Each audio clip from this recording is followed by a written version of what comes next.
From the center of the galaxy, this here be ForceCenter Live. We've got some questions, answers, and more. I'm Cad Bane. I'm Jen Landa. I was going to do it pirate speak, but no, it's normal. I'm Joseph Scrimshaw. We're here live on a Monday, 12 noon in the Pacific. We got a lot of people checking in here, including Molly Damon. We got Lydia. We got 8984M Brady, Amaranth. I love this already. The Garand DeLorean. If Gandalf can come back, so can Palps. I agree with that. A lot to get to today. And then we got us. We're checking in. We're live shortly. We're here. There you go. There you go. A news episode coming out tomorrow, which also includes a big catch up. But Jen, a little summary of your time at the TCM event that you were part of on Thursday. It was a dream come true. It really, really was, being with classic movie fans, Star Wars fans, the Venn diagram. It's a big overlap. And I've just loved TCM. I grew up on Turner Classic Movies as a kid. George Lucas was there. Got to hear him speak. Did not get to talk to him. That's all right. I was just a few feet away from him. And I did not accost him, even though I really wanted to be like, Mr. Lucas, I have many questions to ask you. But it was amazing. Yeah, I want to go back. Take me home. I want to go back there. Oh, Svetnik says awesome the coverage. Great job, Jen. Yeah, a lot of fun. And like I said, tomorrow, full breakdown from Jen on that. Not a breakdown from Jen, but just a breakdown of the event from Jen. Joseph and I also talk about going to see Revenge of the Sith. Separate showings, a lot of fun. And shout out to our buddy Billy Business, who treated me to my Revenge of the Sith experience, including dinner and dancing at Taco Bell. So a lot of fun there. The Matt here also says, I saw Revenge of the Sith this weekend in theaters. It was such a nostalgia trip. Yeah. Ken and I go into some depth on our experiences, but it was fantastic. It was a lovely Friday afternoon for me. Friday evening, and Billy and I clutched some pearls a little bit over some of the cheering at certain parts, but it was a lot of fun. We got some questions though, Justin, some big ones today as we dive into this episode live. Yes, thank you as always for our Patreon members sending in questions. The post is still up if you're in the Patreon and want to add a question.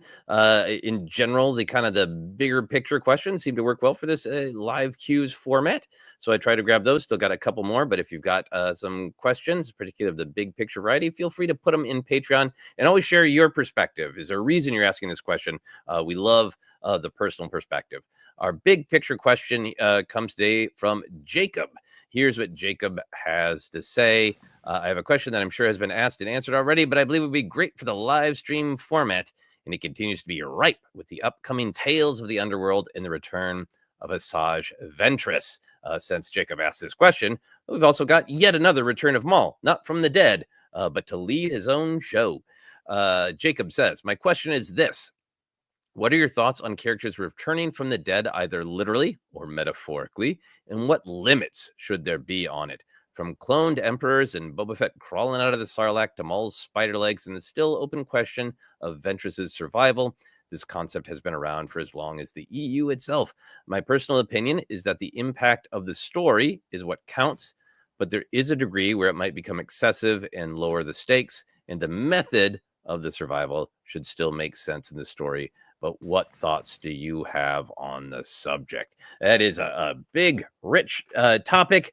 I tried to boil it down for the thumbnail to, is it too easy to return from the dead in Star Wars? Which I'm not sure if I'm proud of that one. Trying to find a way to simplify it. But it came out, it's hard to simplify things without getting into this sort of clickbait, which I think is a part of our communication problems in the entire world. But let's talk about Star Wars. You're playing the game, you're playing it well. It's just, I always because it always is going to lead to someone just with a response of no or yes, and you're just yelling at a billboard at that point. You're just yelling at a billboard. But, well, that's my instinct is always to do like a 3-sentence topic with nuance in it, because yes, if you ask a simple direct question, then it invites people to go, yes, duh. That's too easy. It sucks. But we have lovely nuanced conversations here, as do the people in the chat with us. So I'm looking forward to hearing people's opinions, and already seeing some coming in wrestling with all this. But Jennifer, what's your big picture on characters returning from the dead in Star Wars? When does it work for you? When doesn't it, and why? I think the one that really set it off for me was the return of oh my gosh, I was gonna say Boba Fett. No, Boba Fett. No. Maul. The return of Maul. When he came back, I was like, what? But then I loved it and I appreciated the story. And now I'm like, bring anybody back. I really don't care as long as it's a great performance by the actor and it makes sense story-wise. I know that a lot of people still wrestle with Palpatine returning. I just saw a whole thread on it on Threads, and people were arguing. They're like, yeah, it makes sense. No, it doesn't make sense. So I know that people still wrestle with it, but it's Star Wars. It's fantasy. None of this is real. Right. And as we've learned in our world, evil people can return. That's all I'll say about that. I want to throw this up real quick, Eli, because I've heard this as well. I've heard from those who saw it at Celebration. The first episode of Tales of the Underworld that ventures his return will be addressed in her Tales of the Underworld shorts. I was really happy to hear that because I love Dave Filoni's work, but that man is mischievous, and sometimes he's like, "Yeah, would you like to know the biggest, most obvious question?" No. So I'm really glad to know that will be addressed, and we'll get to assess whether we think it worked or not. Ken, what is your big picture on when it works, why it works? Is it in risk of happening too often that characters return from the netherworld of death? The answer is it totally works, and it doesn't work, and it's horrible, and it's great. I really do think it is miles vary on each individual moment. But for me, I do in Star Wars, I go to Maul. There's so many other stories, and it's definitely a trope, and Gandalf already been mentioned, and like a lot of those things work for me. Sometimes they don't, but maybe I'm less invested in the stories, but I'm invested in Star Wars like no other franchise, like no other saga. And Maul is the first time as this kind of played out in front of me on my Cartoon Network screen. I was like, no, like, why would you do that? And then, cue the Paul F. Tompkins sound cue that's out there of him just dying laughing, discovering it was spider legs. I didn't gravitate towards that at all. But once you kind of stop and see Star Wars as the high myth, the high fantasy, and doing something beyond just telling an everyday story like it's some kind of prestige drama. It's not a shout about Andor, by the way. Just kind of like you're watching something in the 90s that won an Oscar or something. Like I get caught up in it, and it works for me. And it is the big, well, why not? It is the spirit of George going, dare to be dopey, dare to be wild, dare to be weird. And yeah, Dave, he's back. I know he was cut in half, but what if he was survived? And once you kind of clue into that, I think I accept it a little bit more. Now, there's individual moments. I could do without a lightsaber impaling someone and they survive kind of thing. There's those kind of moments. That's maybe part of the conversation we have today. But the overall picture, Palps is back, and there's a thematic reason. I'm in. Is it executed perfect? We go into detail on tomorrow's news episode. Maybe not, but I'm there for it. Maul. Look, we're blessed with so many stories and a great series, I'm sure, coming because they dared to bring him back. Yeah. If I was going to do an Angry Car Guy video in red circles on a thumbnail, it would be enough with the impalings. To me, it's just, there are too many impalings in a row in Star Wars. A little backup on impalings that were survived. That's the thing I'm concerned about is impaling should matter. A lot of people are discussing this in the chat of looking at Star Wars as a myth, looking at it as fantasy, looking at it from the perspective of archetypes, looking at it from the perspective of deaths need to matter. And I think that's the biggest thing for me is there have been plenty of characters who have died and have stayed dead because of what their death means to other characters. Han Solo, Tech, Mace Windu for now. We'll see. For now. I'm still team. He should remain gone. Yeah. So I think for me, it isn't too easy to return from the dead because I think Star Wars has been wise about the deaths that it would be damaging to reverse. And I think there are two camps of Star Wars death survival. There is the pulpy of like, this is a fantasy world serial cliffhanger. And because you fall into the belly of a big beast that lives in a desert. That does not mean you're dead in pulp storytelling. I want Phasma to be alive. Yes, she fell from a great height into flames. That means nothing in serial cliffhanger pulp storytelling. Anybody can fall off any cliff and survive. They're cliffhangers, literally, except for Tech. Very painful. So there's that sort of just pulp storytelling that I think, like Boba Fett's fist popping out and all that, and like that's in the style of the storytelling. And then there is the Force mysticism related. We've got, as people are noting from the very beginning, Obi-Wan retaining his consciousness. But as they've developed this story of people in the light side can train themselves to retain their consciousness if they really want to, if their existence is to help others, if they know they are needed to help someone, if they're selfless. And then on the other side, the dark side clings. And I feel like they've been so consistent in that storytelling that's what's made it matter with Maul and with Palpatine in particular, and with stories like, in the comics, Darth Maul haunting the mask of it just works because it is what the Sith would do. It is what the dark side would do, is refuse to let go. And I think everything after that for me is just about execution of the individual stories, of how well is the story told. Yeah, the old Miles may vary indeed. No, well said indeed. And a lot of people already highlighting what you said there. David Mackay said Obi-Wan speaks from beyond the grave in the first movie. It's part of Star Wars. Yeah, as a kid, that was the real first example of, I thought he was God, but nope, I guess he's not. Different form, and leads to kind of what you're talking about here is the Jedi let go and have a different kind of existence, where the Sith are holding on, spider legs and all, to what they had. So fascinating stuff. But yeah, built in. And maybe that's why in Star Wars, for me, just growing up with that, I don't know, I have I'm more open to it. But I've fought against it before, and I think I would be grumpy about the Mace one. And by the way, there's that story going around of Bryce Dallas Howard tucked Lucasfilm, but it was a joke, and news ran with it as news sites do, as a fact. But to me, that is a death of great purpose. But so was Ventress's. I thought that was beautiful. But also, there's something to be said about when you think you aren't going to get more opportunities with the characters, and then you want to go, ooh, record scratch. What could we do?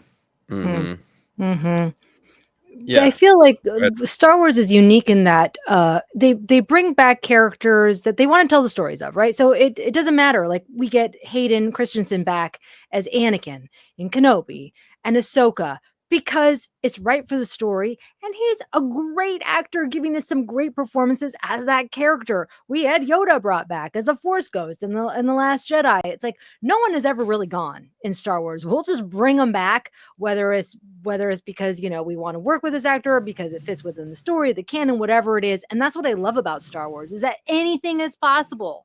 Not just like with the technology and the magic that we see on screen, but the story and the characters. Nothing's off the table, and I love that. I love that too, and I think that's a big reason that I don't think there are too many returns from death in Star Wars. And Ken, you touched that on it too, as I think it's so part of the ethos of the storytelling of Star Wars. Instead of being very tight and restrictive of like the why, there's a sense of why not. Let's not be afraid. Let's find a way. I love the Maul story, and the Maul is arguably like the biggest one of these. I remember the interviews. I think it was on the bonus features on the Phantom Menace DVD of George wanted to cut Darth Maul in half so everybody knew he was dead. Cut him in half and throw him down a pit, because that's how sure George Lucas was, as the creator, that Maul's just a tool. He's dead. But then he falls in love with the character and approaches Filoni in the hallway and says, "Hey, Dave, somehow Maul returned. You figure it out." But all that comes from, to me, a recognizing of there's stuff to explore with this character, and why hold ourselves back? Why not be daring? Why not be creative? And I feel like Ventress's survival is an extension of Maul's survival, and what Filoni learned of, like, we thought we were done with the character, but we're not. And we buried her on a magic planet of witches in a mystical pool. I think she can come back. Yeah. And in that Clone Wars episode where Maul comes back, it's very similar to Palpatine. I mean, Palpatine's story, I think, could have been told better in The Rise of Skywalker to not have people be as distracted by the how of it. But Maul's he just survived on hate. Like, I hated Obi-Wan Kenobi and my rejection so much that I just need spider legs and hate, and that's all I need. Yeah, and I always, if it's a matter of too, if I'll have to take my own medicine or practice what I preach. If Mace were to come back, and I'm talking about come back, not the character appearing in a prequel series or this, that, but like a Maul or Mace lives, as Sam Jackson apparently yelled at the El Capitan Friday night, according to Andy reporting there on the ground. I'd have to remind myself, all right, let's see what they do. Let's see what it could mean. And I don't think that takes away, this is definitely personal, I don't think that takes away from his, like, I want him dead because I think it's very important to that moment with Anakin. But, if he comes back, you can still go back to the moment and say Anakin at that moment feels as though he's dead. We feel as though he's dead, and we've lived with that, and we can find another way forward. I don't want to, but if it did, I'd have to remind myself, ForceCenter myself. Here we go. Let's see what's going. We got some good super chats and some good questions coming in. Thanks as always to our friend Ken Plume, who paid us $2 to remind us that we had not plugged super chats.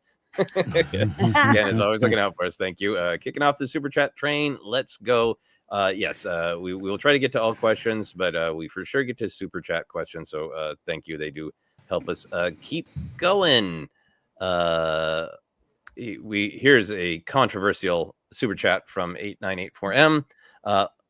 Only Maul hope. Somehow spider legs return. Jennifer, where do you land on the Maul spider legs in his initial return?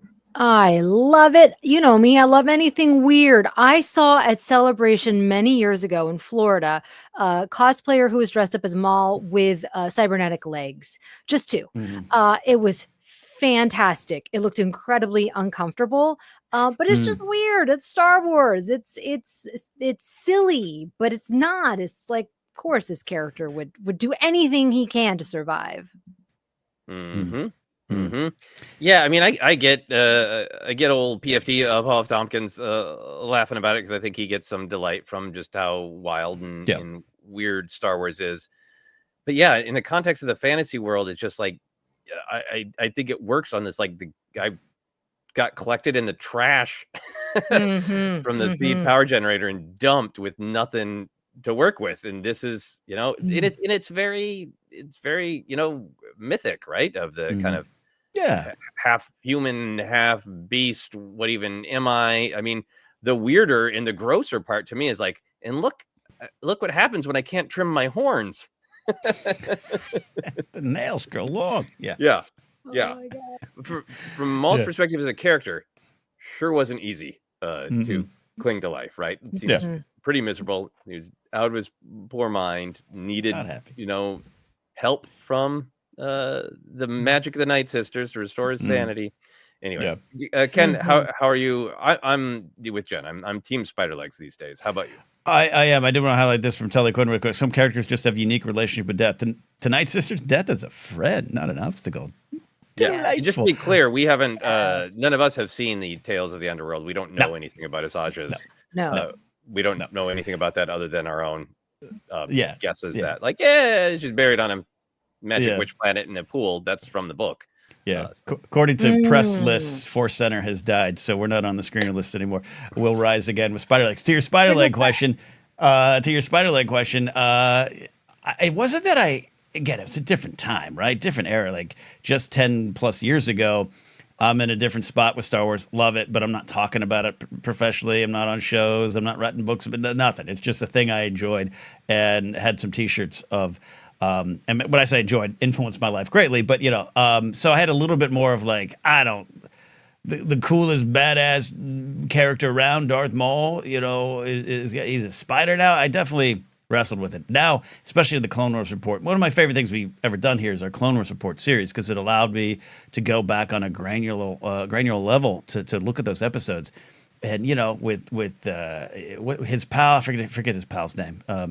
Savage Press. Oh, no, Snake? Morley The snake guy. Yeah. Wow. It is not just a grounded, dare I say, gritty Star Wars episode. It is a fable at that point. It is a fable, and it's magical, and it's mystical, and it's unclear, and yeah, I don't know how he eats and processes things. I don't know. I don't know if I even care at this point.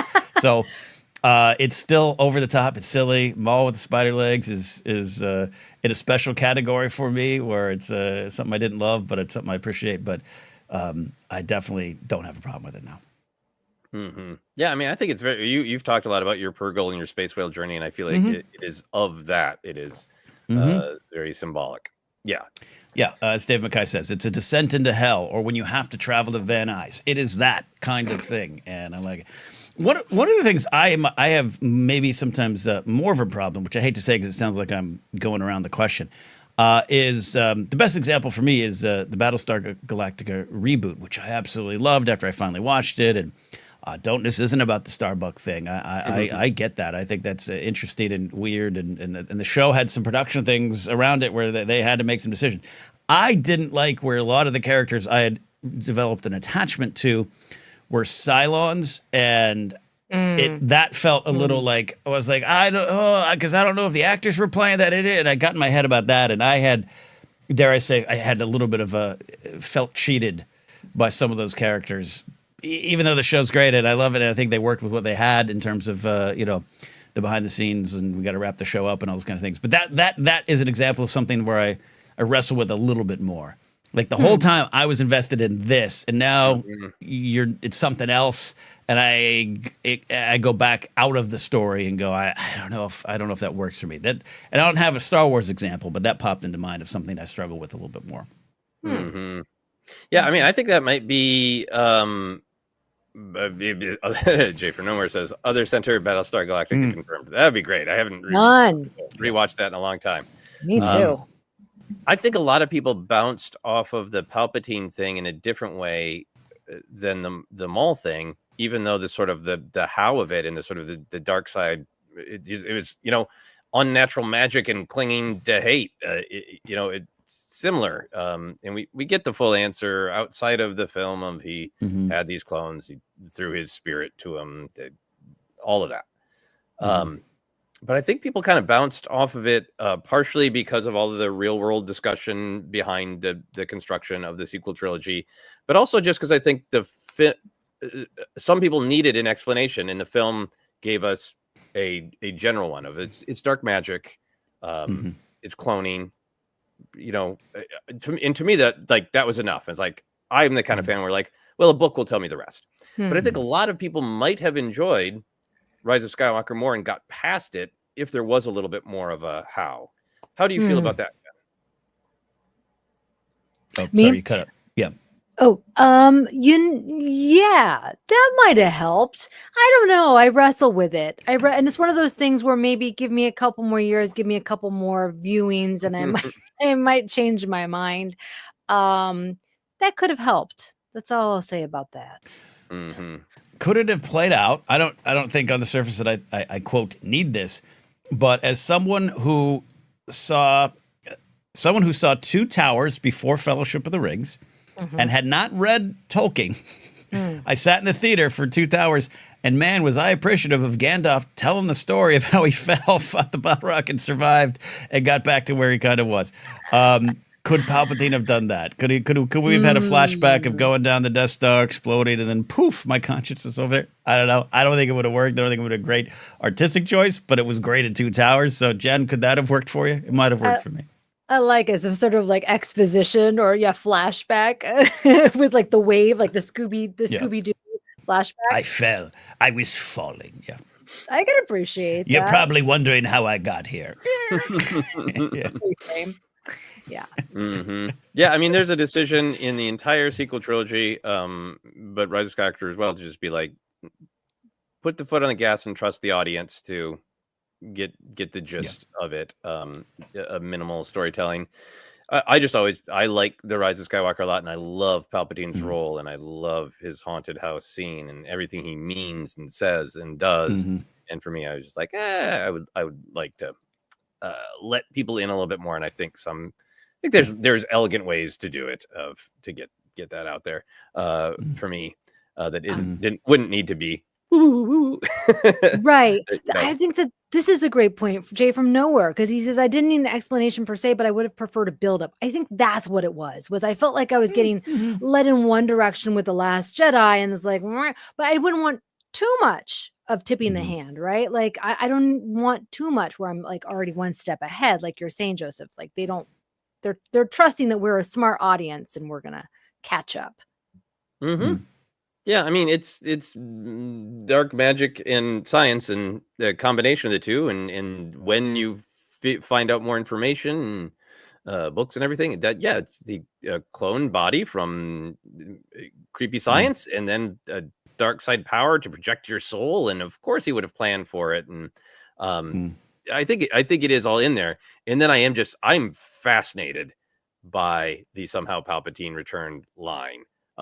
In the film, I feel like that's an emotional line for Poe, because he is exhausted and trying to hold on to his hope. And I love that he delivers that line like, I having a really stressful time trying to get everything done, and my wife found out that the water is also going to be turned off in our home today, and she delivered that news to me the same way Poe says somehow Palpatine returns. Like, and for some reason they're turning the water off. It's just like, I feel like that's the heart of what that line is. But it's taken as terrible exposition. It's followed up by Beaumont Kin's very fast general exposition. And I just kind of feel like it was made by filmmakers who, maybe, I say this so rarely, should maybe spend more time online, because I feel like a more online writer director would have gone, people are gonna obsess on that line to the point of distraction. You're saying JJ should follow more than 0 people on Instagram? Oh my gosh. Well, that was this person's gripe on Threads that I saw, was they said that in Andor, when Palpatine's name was mentioned, that immediately they thought of that line from Poe Dameron, and people were roasting that person. They're like, right. But if you're online a lot, sure, it comes up. It's everywhere. It's the memification of things. We talk about it more in the news episode tomorrow. There are many mentions of Chicken Jockey. It is kind of where we're adding some things. But I actually love your point, Joseph, that I do think everything about that line isn't about exposition or not knowing. It is. Damn it! Somehow this bleep returned. Like it was the intention, but we all know from writing, creating, standing on stages, even things we say here on the podcast, the intention is not always what is there. So yeah, JJ, follow more people. Come on. It happens in social media a lot. I talk to other comedian types who post on social media, and sometimes you're like, this is the perfect joke construction, but it uses the word bottom, and people are going to spin that out and think I'm making a joke. I'm not. And you have those jokes of like, I would love to say this, but I know people are going to take it the wrong way.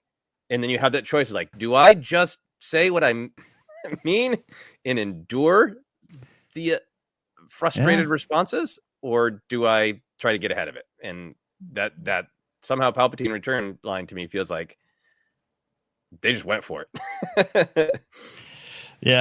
Yeah, no, God, yeah. My Groundlings career ended in large part. I wrote a sketch about toxic masculinity in 2002 about incorrect perceptions of what being a gay man means, right? And I, as a straight man, wrote this scene based on some people I worked with, and my director loved it, and it was funny.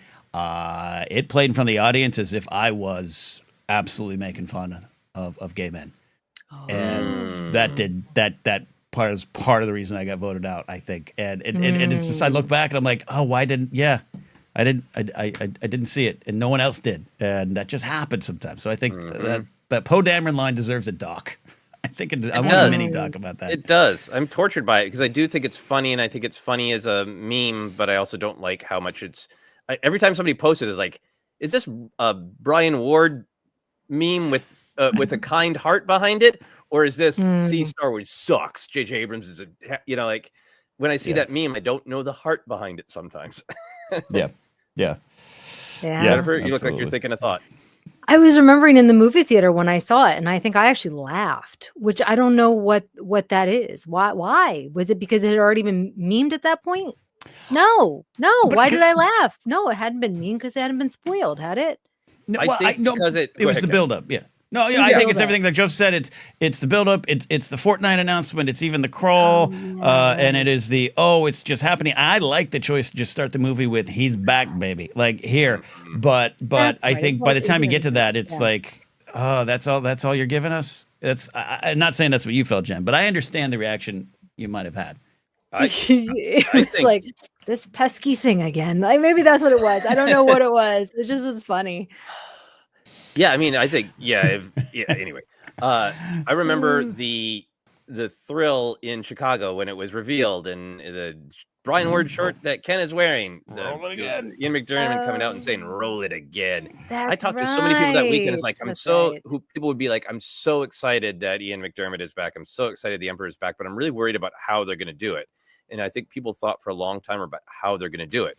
And I think that somehow Palpatine return line is intended as Poe saying, we thought Snoke was gone. We thought we just had Kylo Ren. We need to hold on to hope. And now this huge shadow, this huge problem is back. And oh God. But I think that's the intent. But it read to the audience as, hey, the thing you've been wondering about for the last year and a half or 2 years or whatever it was, we're not going to tell you. And I don't think that was the intent of the line, but I think that's the way it came off to the audience. Is like you walked into Chipotle and they said, we don't sell burritos anymore. You're like, but that's the whole reason. That's what I came here for. I think so many people came like, my judgment is withheld until you tell me how he returned. And then Poe looked at the camera and said, we're not gonna. Is I think the way people received it. That I don't believe that was the intent, and that's not what I experienced. But I think that's why people laughed. Yeah. And Gonzalez says, was Poe supposed to know the details of his return? No. But Gather around, Claude.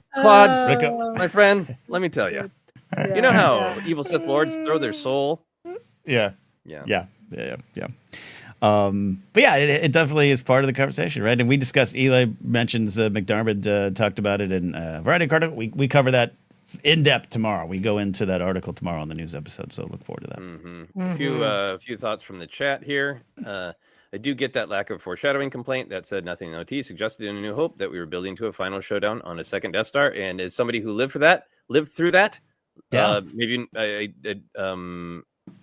boy, were people not happy about that. That was in my particular age bracket of Gen X, people my age and above had a litany of reasons that Return of the Jedi was an insult to them. And that was one of them. Just bankrupt of creativity to just bring the Death Star back again. Somehow the Death Star returned. Yeah. Yep. Dear Starlog, regarding the Death Star coming back. Yeah, absolutely. 8984M says, to be fair, when I was showing someone all 9 when we got to the Force Awakens, my friend was like, Palpatine is behind Snoke, isn't he? Yeah. Great. That's great. Yeah. Yeah. I felt like it was so obvious, though. I was like, I feel like that's too obvious of an answer. Somehow Palpatine returned. Somebody else here said, "Oh, Eli, I understand those who would have wanted more explanation, but I have died before." It's such a meta line. Yes, it is, especially that delivery to him. It's the best. Yeah, the best. Yeah, wonderful stuff. We got a bunch of stuff coming in here. Rick Villanueva, I will be the first to say, let Cad Bane stay dead because of how it served Boba Fett's story. Yeah. But that still hangs in the balance, right? That beeping light is the cliffhanger we might never get an answer to. Jennifer, do you have strong Cad Bane opinions from Book of Boba Fett? His death there. Do you want Cad Bane dead, or do you want him to pop up for more action? Just leave him dead at that point. I mean, like, there's just some deaths where it's okay. We can just let them rest in peace. He's one of them. It was cool to see him in live action, but also controversial. So I think let's just put that character to rest. There you go. In live action. In live action. Yeah. Mhm. Yeah. He's back in Tales of the Underworld. That's Ken, do you have other questions or super chats that you want to share? Yeah, just let's see. We got that one from 8984M. Awesome. Dooku back is just ahead Futurama style, says Andy Linden. Yeah. Okay, I'll get beyond. I can work with that. I can work with that. Comment here from Jay from Nowhere. Ultimately, it's what their death meant for the story and the surviving characters. Maul's death wasn't integral to Obi-Wan and Anakin. Tex absolutely was to the rest of the batch. Yes. I think that great way to look at it. Yeah, and you know, yeah, that tech death still hurts, and it's gonna hurt. It's gonna hurt forever. It's gonna hurt forever. And that's okay.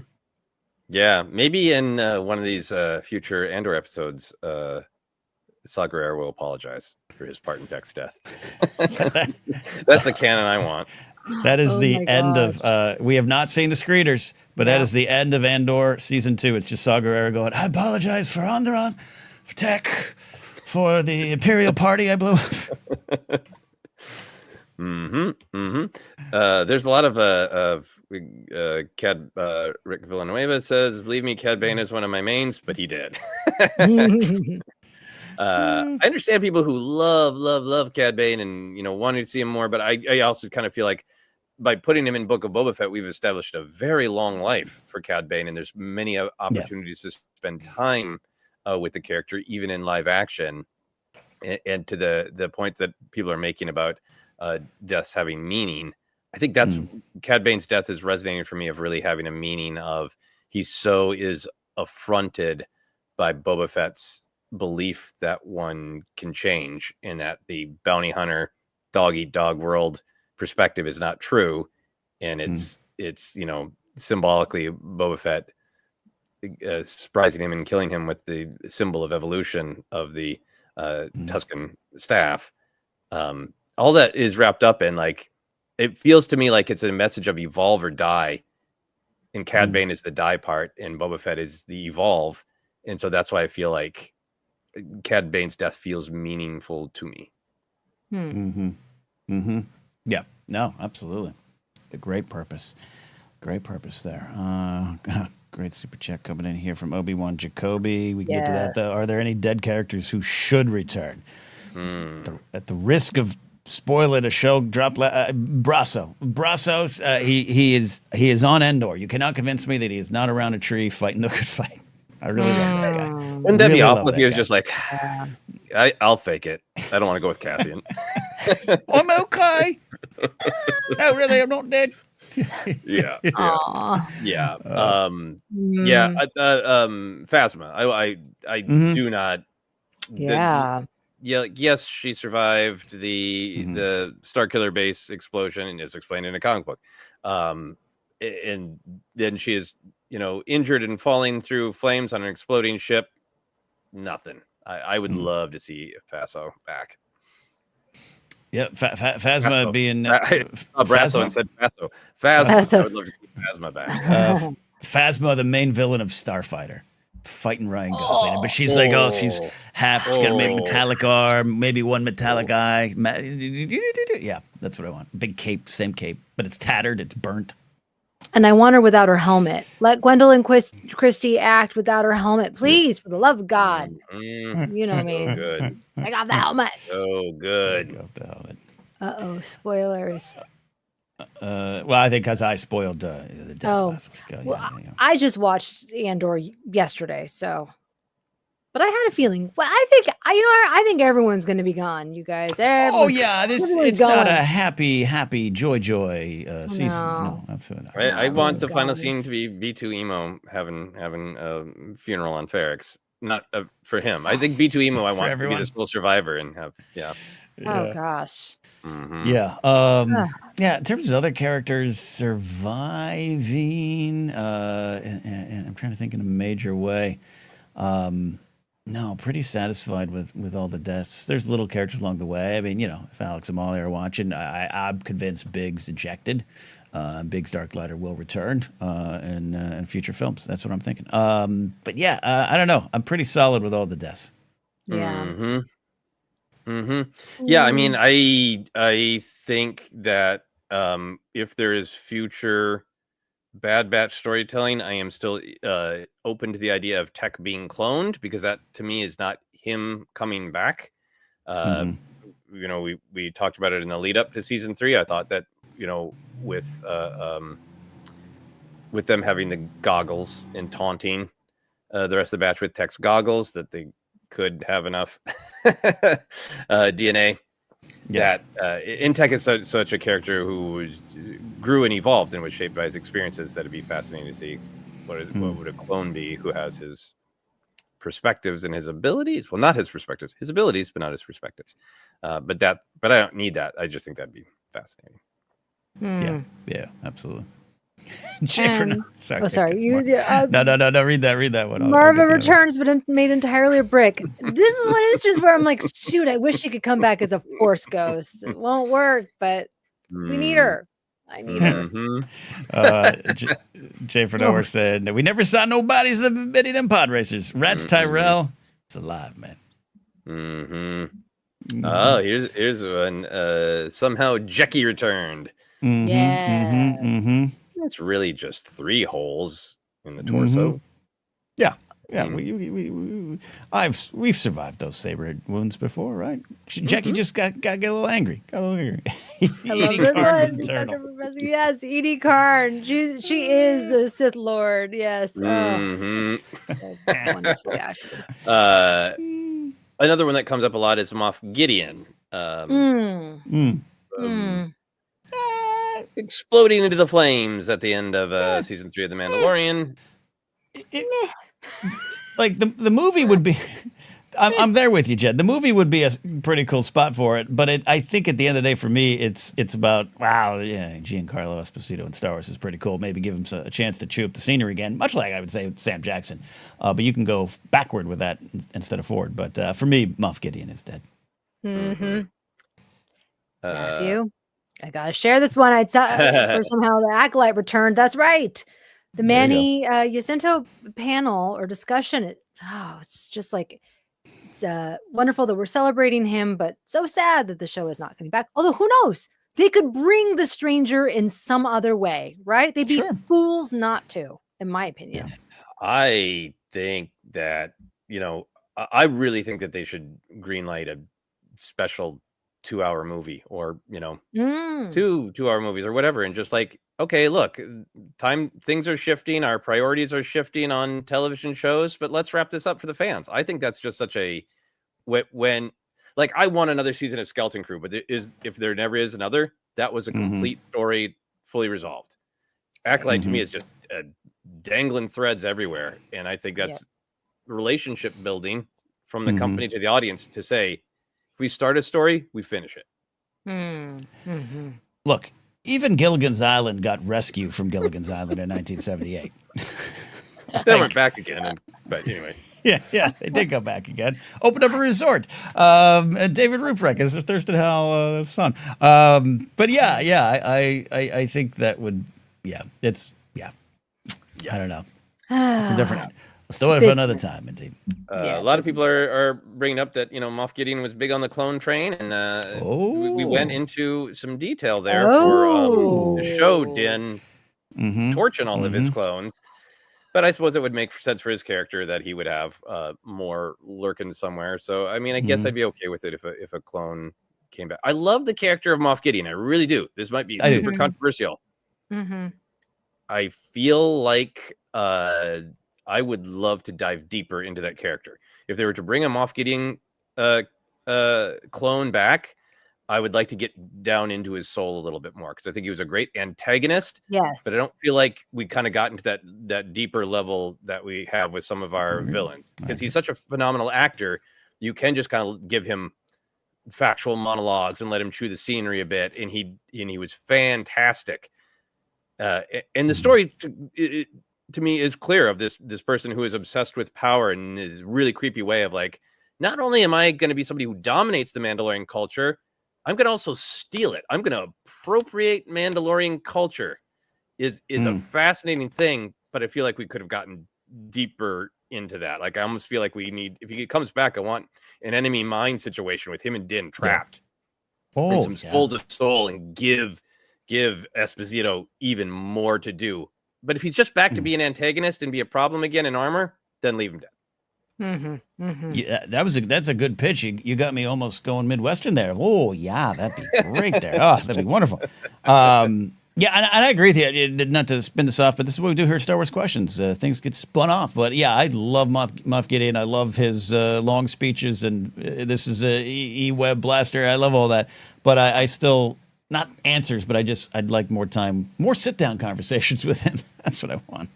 But maybe it could be like the Michael Keaton multiplicity. There's now like 4 versions of Gideon, and the last one loves space pizza a lot, and we just have him coming back. That might work.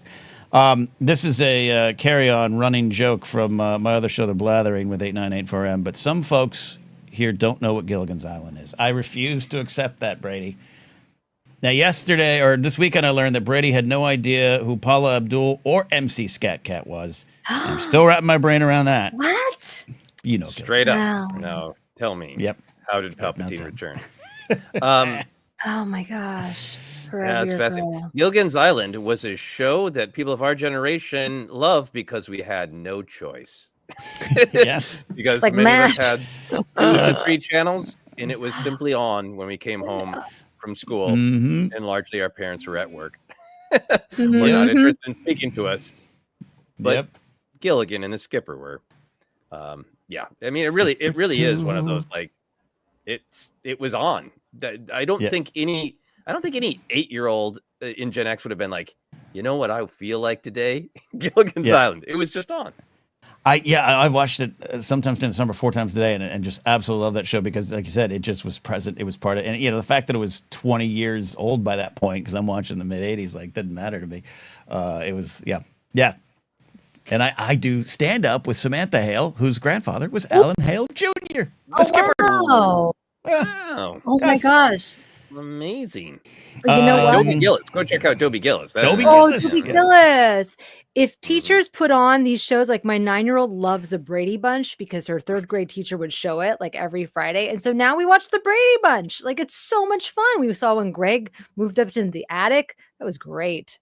Anyone remember that? That was classic.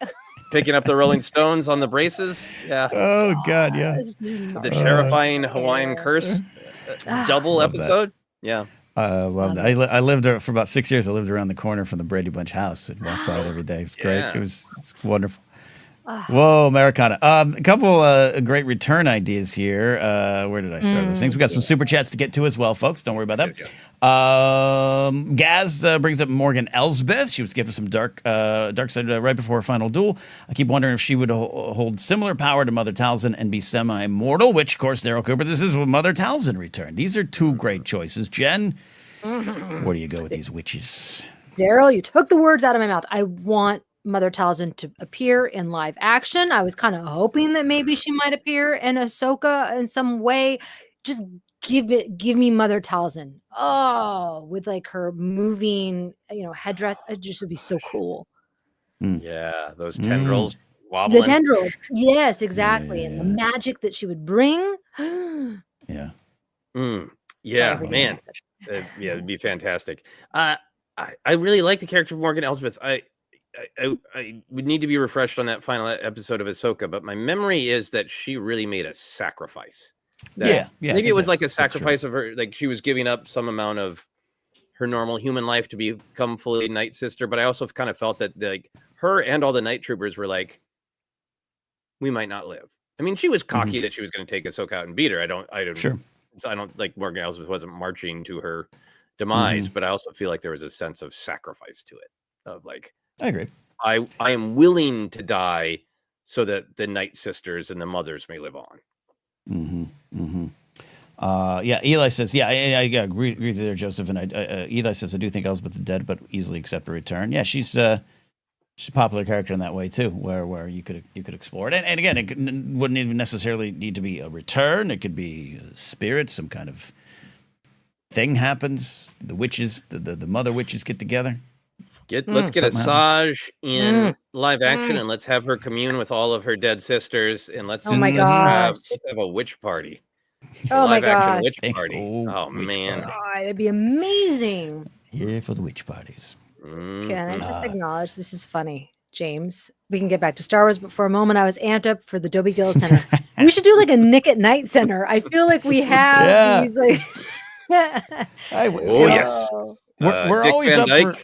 God, Van Dyke love Dick show? Van Dyke show, Uh, Patty Duke show, Carol Burnett show. That's one of my favorites, including the reboot, which is where I first learned about Richard Kind and his comedy. Look, this is Star Wars questions. We got a main question, but we're always open to other questions, super chats, other set of questions. We can zig, we can zag. We can talk about the shows, and then we can talk about the cultural relevance about the way the Beastie Boys name check those shows as a further indication of how deeply seeped Generation X is in those shows against our will. Yeah. Traveling on like Fred Flintstone, traveling around on bald feet. That's right. Sam the Butcher bringing Alice the meat. A lot of great pop culture references. That's right. Oh yeah. Boutique. Are we gonna? Oh my gosh. Okay. All right. Joel Davis has got a super chat question coming in here. I want to get to Joel Davis asks thoughts on screen first characters dying in a book or comic. I feel like it's a bit of a disservice. Be like if Kira died in a comic. I'm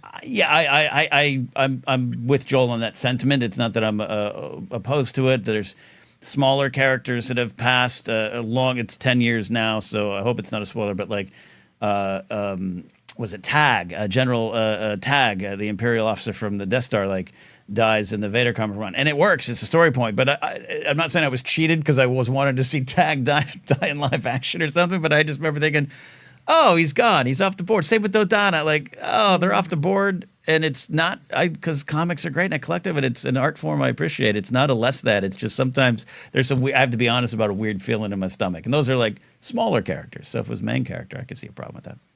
Mm-hmm. Yeah, I mean, there's been a lot of characters who are like, well, where are they? And they're taken off the board in comic books of definitely in that run of classic Rebel characters, but also a lot of prequel characters are dealt with in Vader comics. I think for me, that's a little bit of what this whole Asajj thing is about. Is there was an era there where it feels like they kind of lost hope on any possibility of those Clone Wars stories revolving, so they put out that novel, and I think but you don't want to leave that there for Asajj, so I think that's great.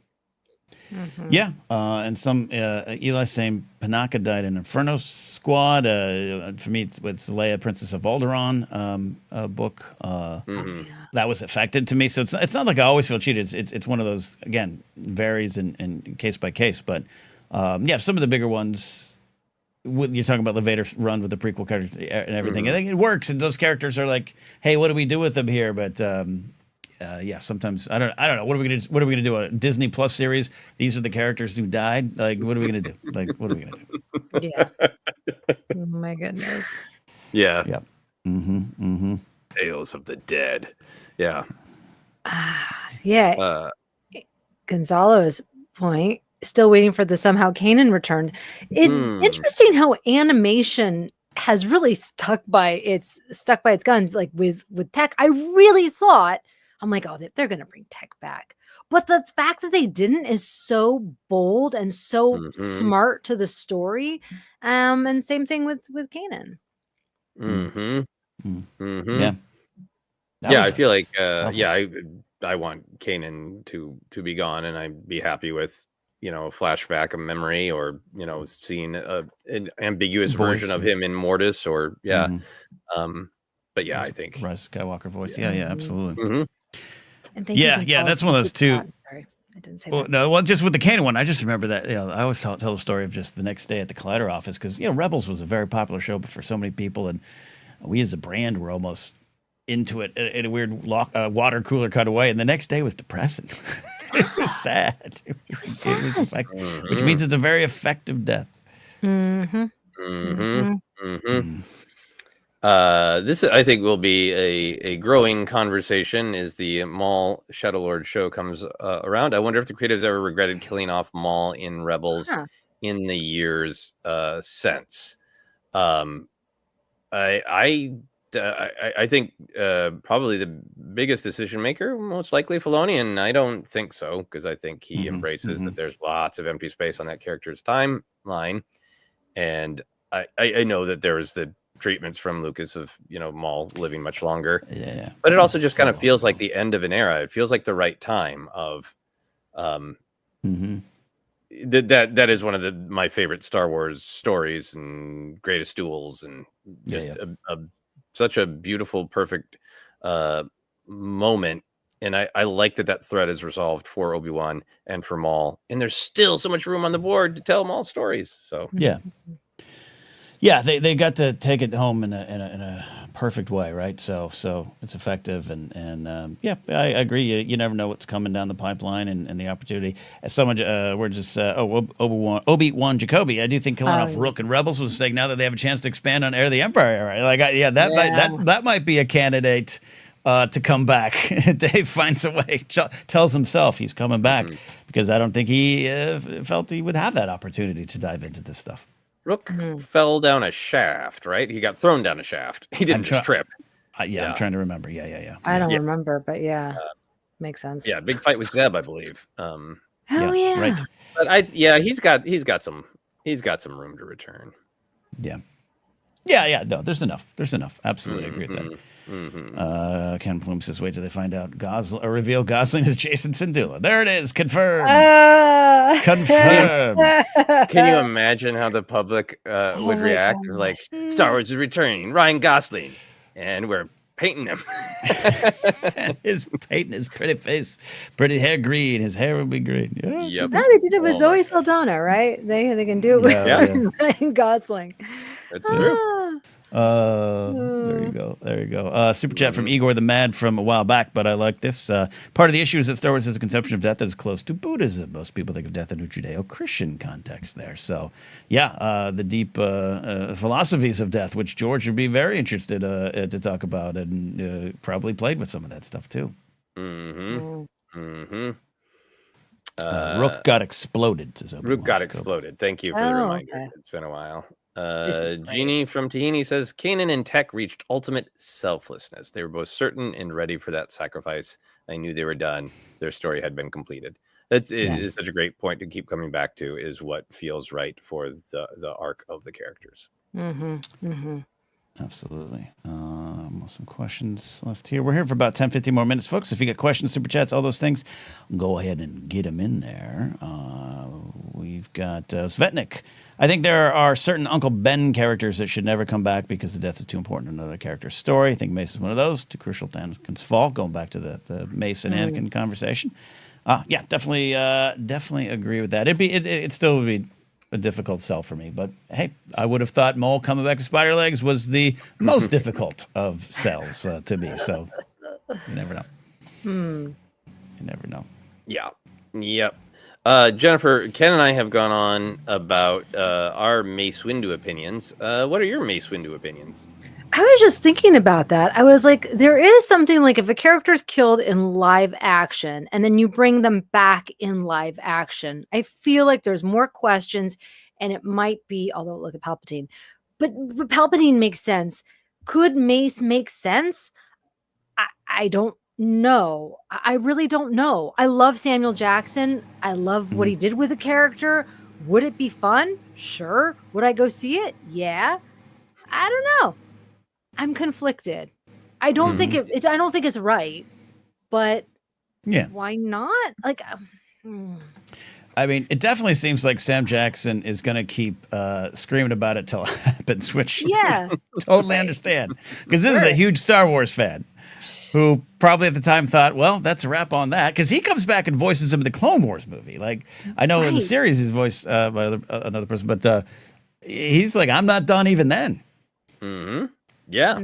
No, I don't. I feel like, okay, by the logic of the Star Wars galaxy, like arm chopped off, horribly electrocuted. Like, I just saw it on the big screen again and got shook around in a 40X seat while it was happening to Mace, watching his skull appear through his head, and then thrown out a window into who knows how far. Sure, he could survive. Could survive. But I know other people have talked about this as well, but I just kind of feel like he's so the symbol of the Jedi's failure. He's so the symbol of Anakin's choice. I believe that he did physically stop Palpatine, and he could have killed him. And Anakin made that choice. And there's something about the weight of that would feel diminished to me, just my opinion. But hear me out. He falls into Perrin's Scar? Because Perrin, despite everything around him about the collapse, is going to a card game that night. He just doesn't care. And, this is the first sign of trouble with him and Mothma. Things he's just and then boom, Mace lands. Okay. All right. I love it. Man. You know what? Side note.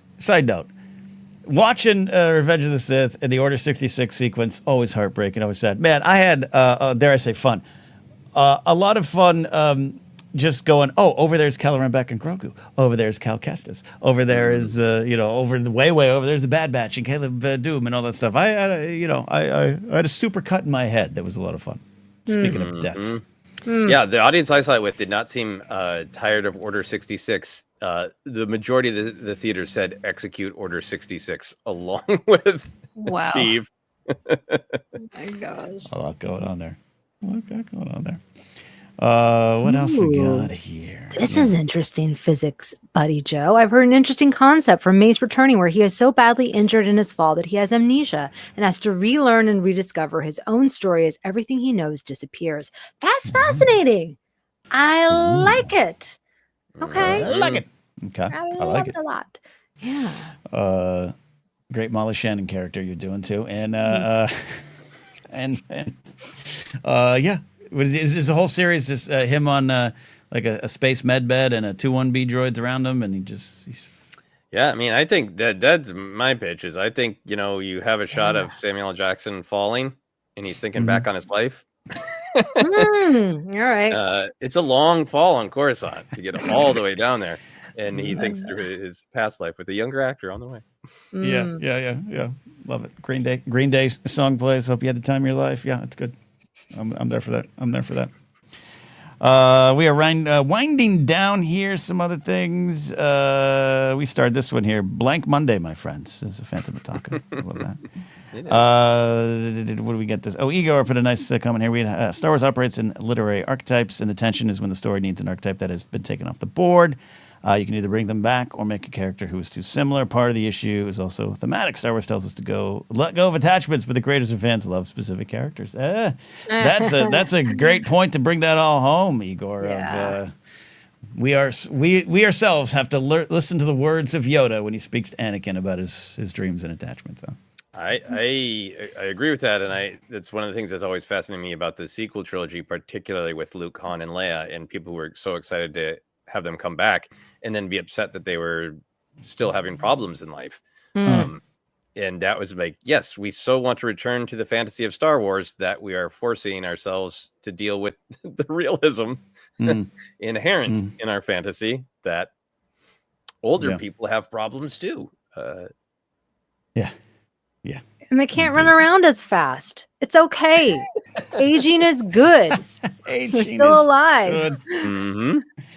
Aging is good. Hey, Ben Wellington's here. What's up, Ben? Base Window is dead, but maybe he had a secret apprentice that carries on and recovers his purple lightsaber. I could see that. Like an unknown Padawan, unknown apprentice or friend in the order.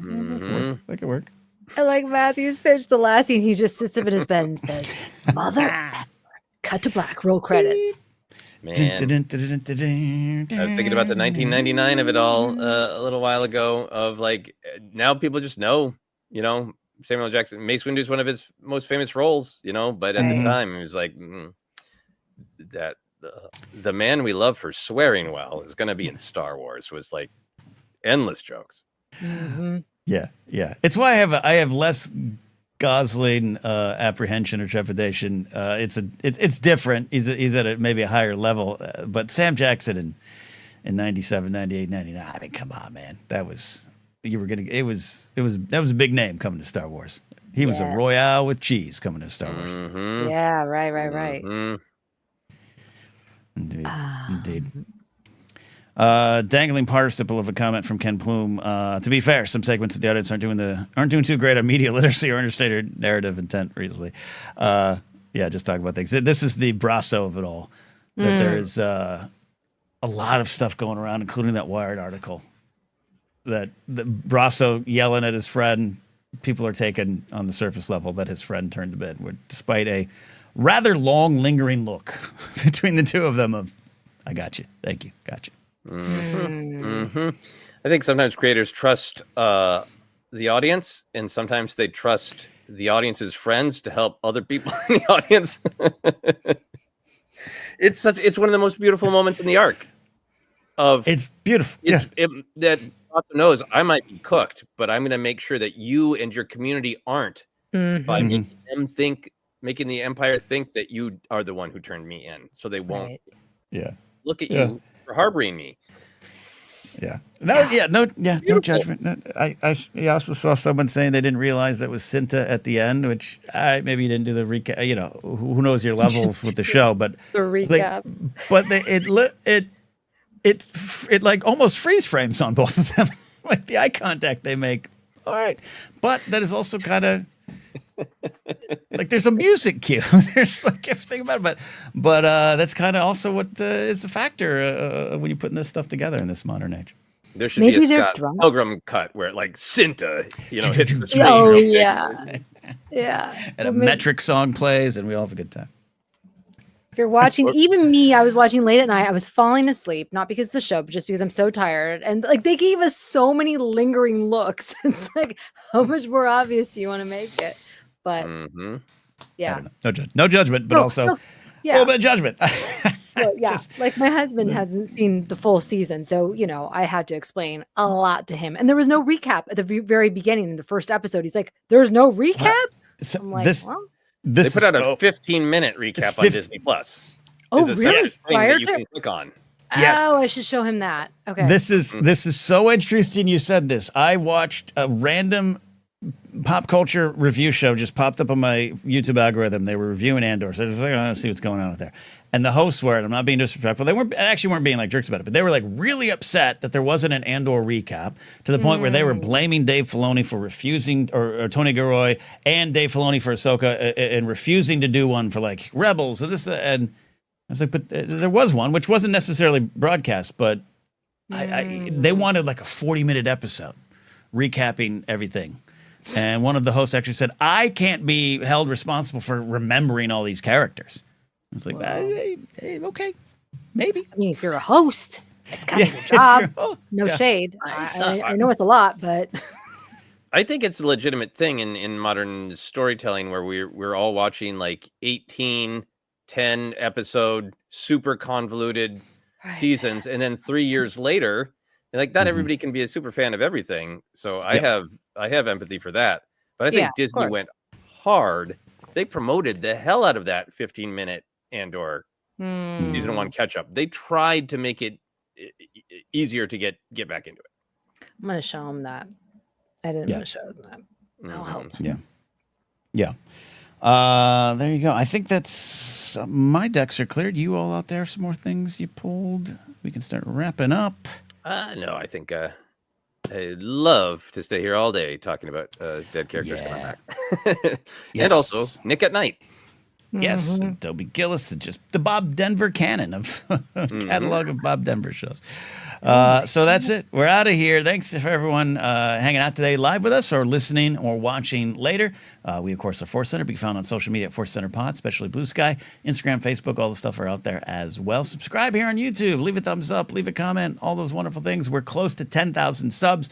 Good number for us to get to, so we're excited about that. Help us reach that goal. Merch available, TeePublic and Fourth Wall. Links down below. Podcast available wherever you get your podcasts. Don't forget, on Sundays, podcast only, we re-release Databank Brawl. Speaking of things coming back from the dead in a way. And then you can support us directly at Patreon at patreon.com/ForceCenter. Follow me at Cad Napzok or my website, cadnapzok.com. Jen, where can they find you? And maybe some more information on all the fun things you did at TCM and some clips. That's right. You can find me on Instagram and check out TCM's Instagram at TCM and Turner Classic Movies on TikTok. There's a fun little package there of me chatting with people, and hopefully we'll release some more things. Hopefully. Joseph, you got to get back to work, man. You got to edit a film. Where can they find you and follow your adventures in editing a film? Yeah, I gotta get going. If you want to subscribe to my blog, it's called Finish Your Monsters. You can find it by just Googling Finish Your Monsters and my name, Joseph Grimshaw, and it'll pop right up. I have been talking about all my weekly adventures. This week, I'm really trying to finish the first draft of the edit. I was up until 2:30 a.m. last night and probably will be again for the next several days to finish it. If you want to come along on the journey, you can check out Finish Your Monsters. There you go. All right. That is it. We'll see you next time, friends. Bye.